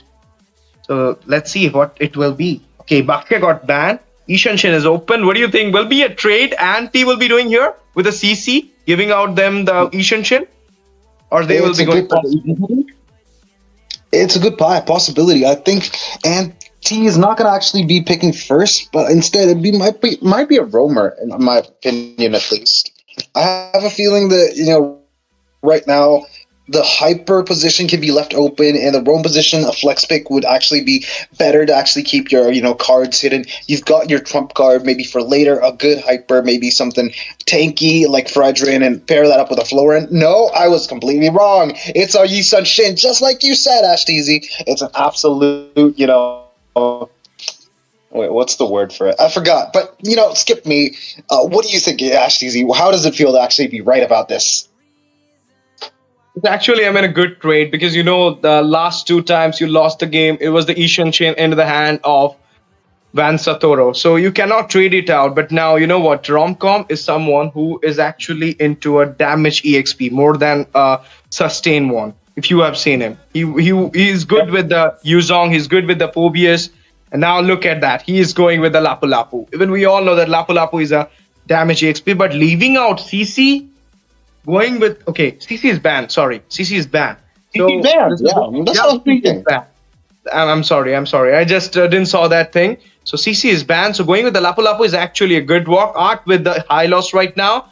Two good picks coming out from the side of Sacred Shrine. But it's time for LCF to come back with their picks as well. Against a Lapu Lapu, what could be a potential pick? Arlot, okay. Esmeralda can work as well. So you can go with those two picks. Asuna, oh my goodness, with the Kadita once again. And you might know this, Crucifix. Asuna is totally now, he's not playing like the way Asuna plays. I mean, he always go for the direct attack. Today, his game was actually a little bit changed. He was ambushing, just like Invoker from Dickinson. So it might have been a change in his gameplay and is actually working. Oh my goodness, Anti with the Phobius! The win streak! You know about this win streak, Crucifix? Anti-Mage has never lost a single game in front of my eyes with the Phobius in a tournament. He has that 100% win streak. Yeah. Can it be broken? The last game he did prove that. Against a CC, Meteor CC, he managed to take on the game. So right now he's against Romcom's Lapu Lapu. What do you feel? The almost 50% of the draft is here. And I feel like both are in a 50-50 way.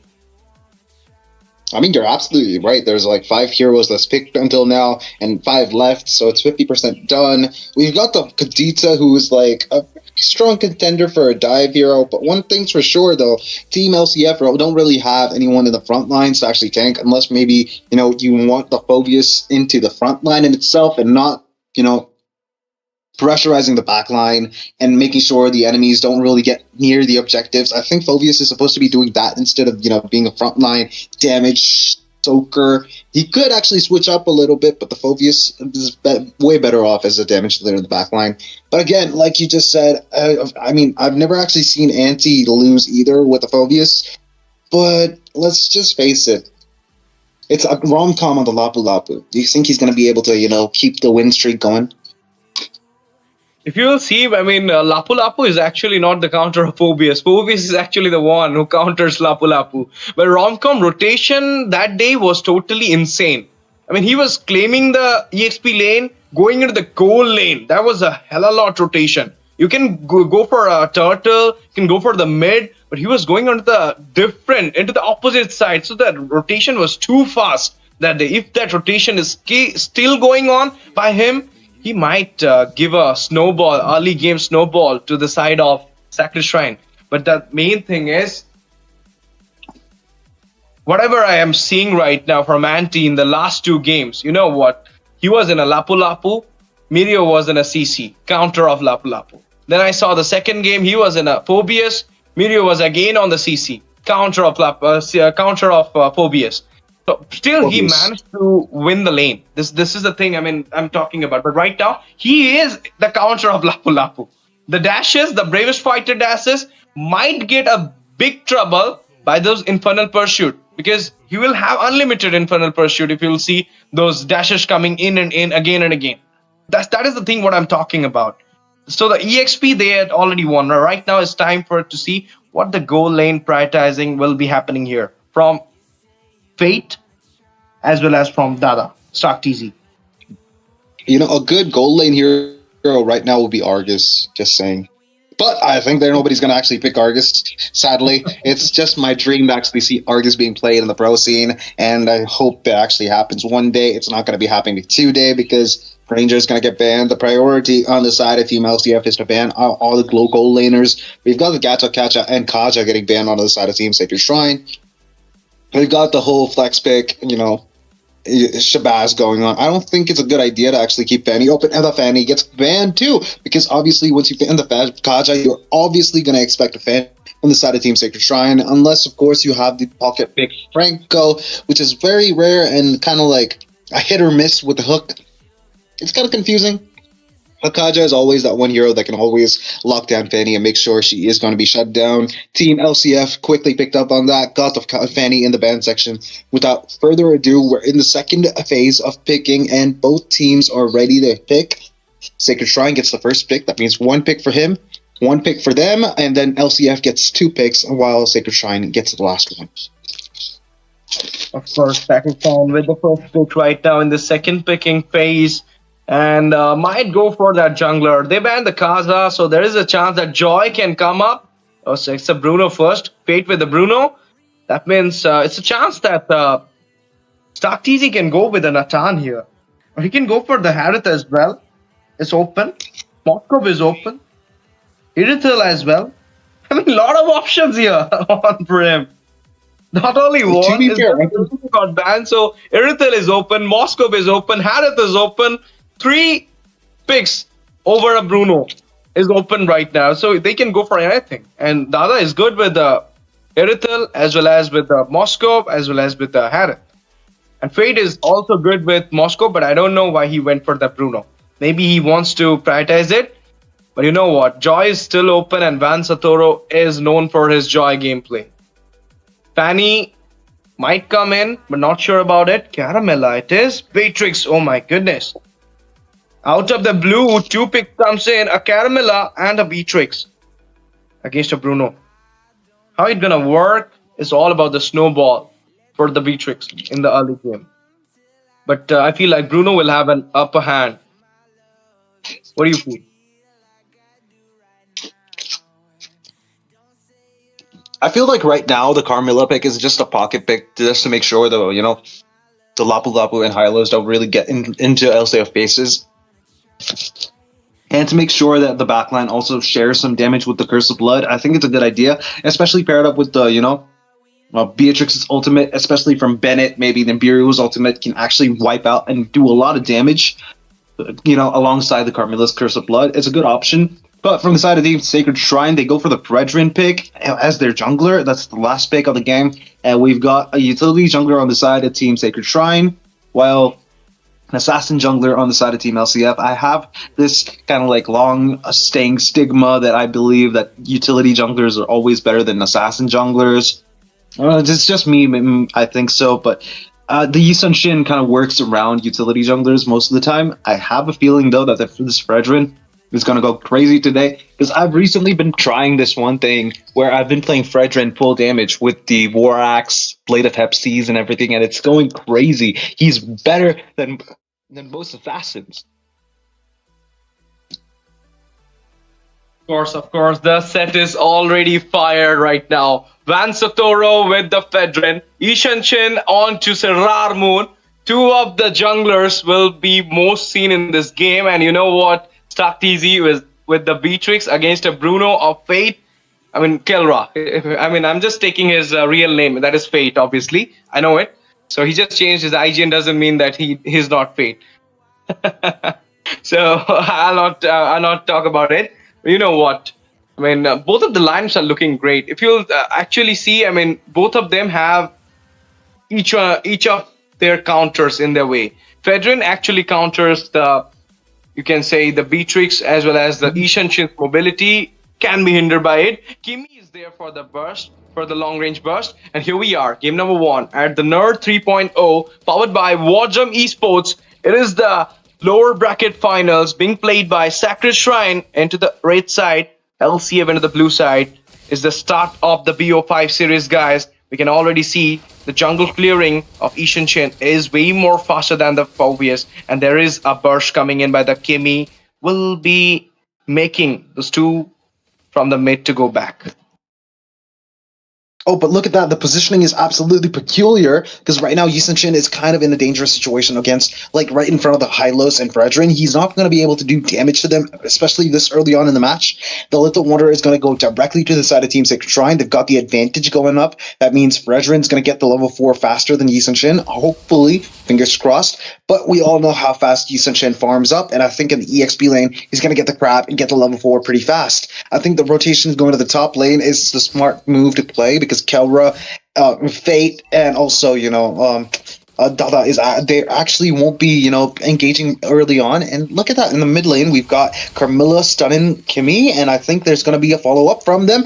Bid's in trouble, but no, there's nothing much happening here. Yeah, it's actually a poke from the side of LCF right now. They literally played like this from the first game with IGN. They started it slow and then just prioritize the objectives. Right now, they're doing the same as well. They're kind of playing that objective-specified gameplay in which you take fight at the turtle, you take fight at the lord, unnecessary fights. You don't even go for the engage from the beginning. So it's actually a defensive setup, and this is how it follows in MPL Indonesia as well. If you have, if you see it. So now, right now, okay, Kimi comes in. It's Art going for the engage. Anti in the bush comes out with Infernal Pursuit. Bazooka comes in as well from Kimi. There you go. First blood for Asuna onto Lapu. Turtle secured. Mountain Shocker comes in by Sarar Moon. It will be a kill onto Art there. Right now, they're going on to Romcom. So not Romcom, it's actually Van there. Van at the sliver of HP recall spamming double. By Sarar Moon, my goodness. 3-man down with the turtle. 4 objectives being secured by LCF.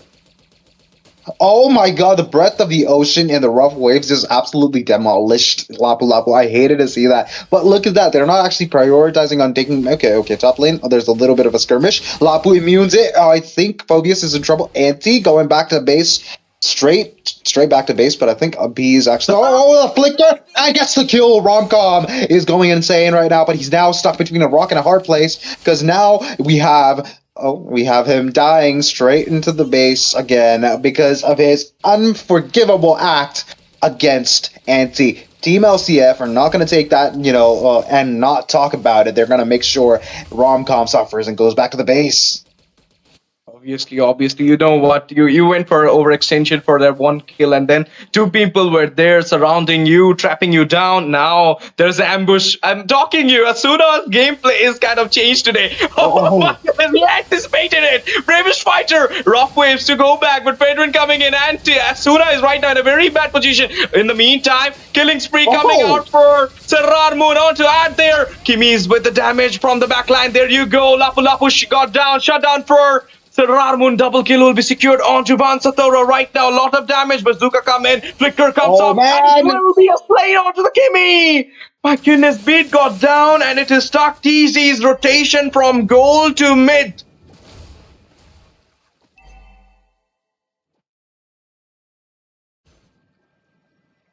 That was absolutely demolishing. Bro, Nibiru actually does a lot of damage. Even in the early game, I think it's going to be... it's going to be Bennett. No. We've got the Breath of the Waves missing, so the Fate is going to be fine. We've got... I think Dada is going to get taken out, as well as Asuna, because right now the Hylos' ultimate has just set up a good set kill box. and we've got the Glorious Pathway setting up for 2 kills, and we've got more coming in. We've got Dada getting taken out by Bid. Bid is not going to be forgiven anytime soon for what they did in the previous team fight, because he was standing there with 40% HP while 3 of his teammates died. But look at that, we've got the stun on Fate, and the Carmilla's Curse of Blood connecting only onto Hylos. Nothing much happening, but Rudius is going to go straight back to the base. We've got Phobius jumping back in, but the stun from the Lapu Lapu stops him for a split second more, but that second is all it takes for Hylos to go back straight to the base, because rough waves don't actually just appear out of nowhere. They're not going to give you a warning. They're just going to jump in and take your life.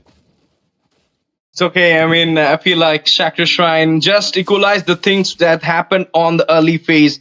I mean, they lost a lot of heroes as well as lost a lot of, gold with those trades. But then they managed to take out 4 people at once, Turtle. So it is actually an equalized thing right now. Look at the goal lead. There is no lead here. That is the equalized thing going in. So it's kind of, okay, they lost the early fight, then they managed to consolidate it. But now, my goodness, man, they take it out. Infernal Pursuit from Anti at the mid. What a beautiful rotation there. 3 people are right now trapping down Dada. But Dada will be fine going back at this moment. Anti coming in for the support. Ironically, all of Bennett's shots, Beatrix's shot, grenade launcher, Bennett, it just missed every single one of them. And I think Fate was actually sidestepping. And I think that, oh, look at that. The Glorious Pathway has been used. Ash, look. Oopsie, another fight coming in. Ooh, no, nothing. They just managed to escape back. But in the jungle right now, Appraiser's spray will be like a slap onto the face of Asuna. Him taken down by the Fredrin. Vansatoro going for another engage. Caramilla comes in with the... Oh my goodness, managed to take down Vansatoro there. Kimmy from the backline managed to take down Anti. Is bait onto the burst. But now Beatrix, Dada will be taking out Ant there. Caramilla falls down in the hand of Kelra right now. Romcom from the backline will be taking out some wipeout for LCF. A comeback from Sacred Shrine. Taking down the tier in the mid, as well as 5 kills in their hand. Oh, not good. Not looking good for the side of Team LCF. They've got a lot to actually pick up on, because right now Team Sacred Shrine have put on the pressure, and I think LCF is feeling it too. With Romcom rotating at the right side, I'll be very honest with you, Anti was not in the top lane, but Romcom, he was absolutely there for the last moment to get the kill that was most needed, because once you get the Beatrix down, you've got free reign in the bot lane. Fate could actually just farm wherever he wants. Pressure is not going to be that much from the side of Team LCF for a while, because obviously they don't have the farm to actually keep up with Team Sacred Shrine, especially knowing that Bruno has at least 1,000 gold farm over Beatrix. Dada is going to have a lot of, farming up ahead before he actually starts engaging, but not going to be the same for Anti. He's going to try to engage on Art, but nothing too serious. I think they're just going to play with each other. The blue there, but now, oh my goodness, rough waves as the bazooka comes in. It will be the last dance for Art there. He'll be going into the heaven side right now in the bush. Vansatoro is going for ambush, but will be zoned out by Dadagiri. There you go. Infernal Pursuit comes in, zone by the Phobius. Okay, you know what? I feel like they're not engaging much. They're waiting for the perfect moment when they can take out those 2 backliners, Dada and Asuna. Then they can go for the fight. This is the strategy from Sacred Shrine right now. On the bot lane, I think we see a lot of pressure being applied in the tier 1, but we've got Vansathoru using the Ice Retribution to slow down Dada, but that just makes him force the flicker out of him, and I think Vansathoru made a good trade out there, because a 30-second cooldown spell, 33 seconds, 35 seconds cooldown spell is way more important than, way less important than a 120-second skill. You've got 2 minutes of cooldown on that. You do not want to use that. Of course, this is why, he just forced it out, the flicker there. And now Lord coming in, Beatrix will not have the flicker for 2 minutes. 1.5 minutes, you can say. So this is the thing, they will have an advantage at the Lord. And there you go, the Lord is here, spawned into the Land of Dawn for the first time in this match. And the Lord dance was actually went for the side of Sacred Shrine. One other engage coming in. Is the Anti going in there? Romcom managed to take out Anti. Glorious Pathway popped up. Bazooka from the Kimmy. The rocket bomb was, but not much. Now that they have a chance to take out the Lord, they don't have the EXP laner LCF, but they can actually have this Lord if they tried for it. I think it's not going to be a possibility. I think LCF are kind of pressured. Look at Art using Law and Order to actually take Asuna into a little bit of a position where she has to use the rough waves. The Carmilla's Curse of Blood, I think it's going to be used up for no reason. Asuna being chased away by Bid is only going to be one more reason why Sacred Shrine are going to get the Lord. First Lord of the match goes to the side of Team Sacred Shrine. Not much effort from the side of Team LCF to actually take it, and I think they're actually playing a little too passive for their own good right now. I mean, this is the thing. Anti was out of the map. Nobody was there to give you the opening, and there was a good zone from Hylos as well as Romcom. They were literally standing at the hallway where you have to enter, and you're not Lancelot that you can dive into the Lord, go for the retreat, even though Serard Moon's retreat is one of the best retreat in India, but still, he needs to reach the Lord first, and that's the gatekeeping being done by the Hylos as well as, you can say, Romcom. There you go, minions entering into the tier 2 at the bot, and they will be easily taking it out as well. Mountain Shocker got used. Lord from the top is right now being defended by Dada and Rudius there. They will be defending it. Okay, it's actually good. I mean, only the second tier in the bot, or might they want to take it out in the mid as well. Another engage coming in. Glorious Pathway. Bruno from the back line dealing a lot of damage. Minions got out. So, no chance. Okay, they took the blue. Man. Oh man, that blue buff is just going to go wasted on the side of Team Sacred Shrine. Either way, it's going to get wasted because the effect is not being used up by both of these teams. They're not engaging in any fights. The cooldown reduction does not really matter if you're not actually engaging in any fights. But then again, we've got both of these teams playing very patiently. It's like a gentleman's game, but both of them want to actually fight, so it's not a gentleman's game. I'm kind of confused, Ash. I'm kind of confused as to what's happening and what the players are actually thinking as of right now, because we've got Romcom playing pretty hard onto, Serrar Moon. He's not able to actually get around the map. He's not able to get the farm that he needs. Romcom being there in most of the situations where, everyone who is absolutely annoying, like maybe Serrar Moon and Asuna, wherever they are, I think Romcom is just right there. And Art is trying to actually be the front line. He's just forcing fights in every single instance that you see him run at people. And with the score being 13-13, it's kind of equalized the gold gap, though. It's 5,000, 4,000, and it's not looking good for the side of Team LCF if all things comes to shove. Of course, and now the game is in hold. That's a good way for LCF because they know that there is a little bit spike into the goal for Sacred Shrine. So they need to hold the game so that they can equalize the goal lead as well as the macro there. Because all the turrets are standing tall from the top to the mid. All in the bot, they managed to clear it out, the second and the third. So it is actually, Sacred Shrine is right now having the upper hand because they got the macro lead. They got the micro as well. Zone out perfectly with the rocket bomb there from Kimmy. It's a nice way. I mean, right now, if you're gonna see the arrangement there for the side of Sacred Shrine, the C curve they're going to make up for the Lord will actually give them the advantage to take up this Lord for them. Ooh, the zone. Look at Kimmy. Kimmy's position. True. I'll be very honest with you. It's looking good for the side of Team Sacred Shrine, but look. One thing, Serrar Moon still does not have his third item. It's kind of sad to actually see. Bruno with, obviously the Malefic gun, he's got the range going on for him. He's got... okay. I think Beatrix is safe for now.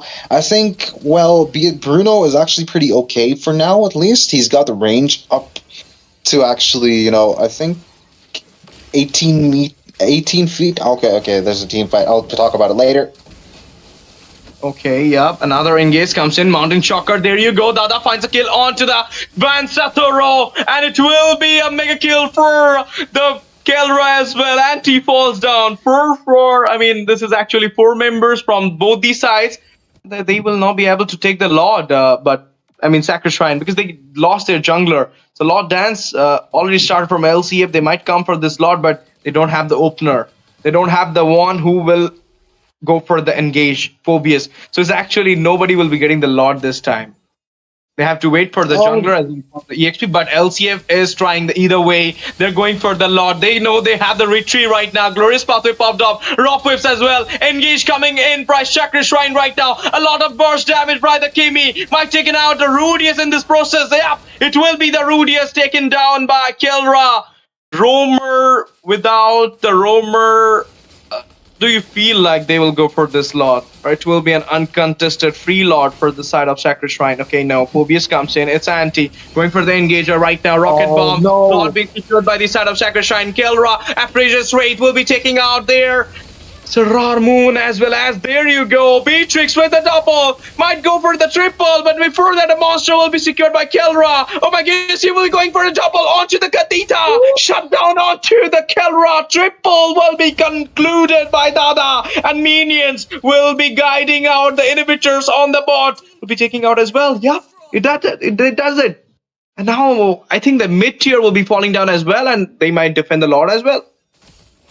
That was absolutely crazy. Dude, the way that it actually just went to the side of Team LCF, all of a sudden, look at Bennett doing so much damage. I mean, Beatrix, but it's Bennett that actually carrying the game. No, that wasn't Nibiru. I thought it was Bennett. Anyways, it's actually Nibiru doing so much damage onto, Art, and forcing Bid to go back away from the whole shenanigans that's happening in the mid lane. But he was able to defend the tier 1 in the mid. That was good. But Lord is not going to actually even connect to the tier 3 in the bot lane. That's very good for the side of Team LCF. They've committed onto keeping the gold... No, I mean, not the gold gap. The kill gap as 18-18. Both of these teams are keeping up with each other. And now, finally, Sarar Moon gets his item. I think it's the 4th item right now. The Endless Battle. I think even though... Oh, it's the 5th item. He's bought Malefic... No, wait. Oh, wait. He bought it before? That's surprising. Yeah. But Carmilla, looking like he's in trouble? No. No. You just zone. That's a nice thing. But you know what? I feel like you need to take out the Bruno from the fry. Kelra is literally giving a lot of damage from the backline, and he is unstoppable at the moment. He managed to take a double there. And that was a beautiful snipe, you can say, from Dada to take him down. But before that, everything was being controlled by him. So now it's time for, I feel like, Sarar Moon should go for the backline, should take out the backline first. You cannot catch a Kimi, but you can catch a Bruno. And he's with a Purify. Both Kimi and Bruno, both Bid and Fate have decided to use the Purify to make sure that nobody from the side of Team, LCF, especially not Carmilla, the Curse of Blood connecting, maybe, Anti's antics might not actually connect, but look at Romcom and his antics. He's able to actually catch Beatrix off guard. Dada is able to escape with a flicker, but look at that, Ash TZ. Anti with the engage going there, but there you go. Kimi joining the team fight. Glorious Pathway popped up here. Anti will be trapped down. Let's see what happens. Infernal Pursuit coming in. Caramella with the vengeance there. Anti taken out by Kelra. Kelra engaging right now. Joining the team fight. Mountain Chakra comes in. Romcom still dancing there. Godlike for Dada. Going with the snipe.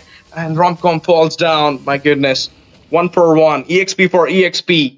And that was actually Dada surviving with a flicker. Going into the base. Getting the health back, coming in, taking out Romcom is actually a cinematic thing. Hey, that was a whole, movie in itself. That was an absolute crazy movie. Because when you notice that Art was able to actually cut off the backline, make sure that, Asuna could not actually connect his rough waves and Breath of the Ocean to anyone who was engaged on to Sarar Moon and everyone else. I think that was absolute good timing. We got the Glorious Pathway a little premature right now, though. I think that the Lord fight's going to be going to the side of Team LCF. There's not much stress going on. It's 19-19. I think both of these teams have an option to take the Lord or maybe push, but Romcom being in the base is going to be one big of a problem for them. The first blood will be Asuna getting the Lord and Carmilla getting taken out, but that means LCF are going to try going back again. But look, it's Anti just jumping in, gets the kill on Fate, but Fate has other plans. Anti will be taken out in the process. That means Lord is going to be marching on the bot side. Breath of the Ocean not connecting. Here's Bennett's fashion. Not connecting again, but Beatrix is able to use all the chaos to actually take the tower down in the mid-tier 1. Kelra falls down, as well as Rudy is there. Lord been stolen by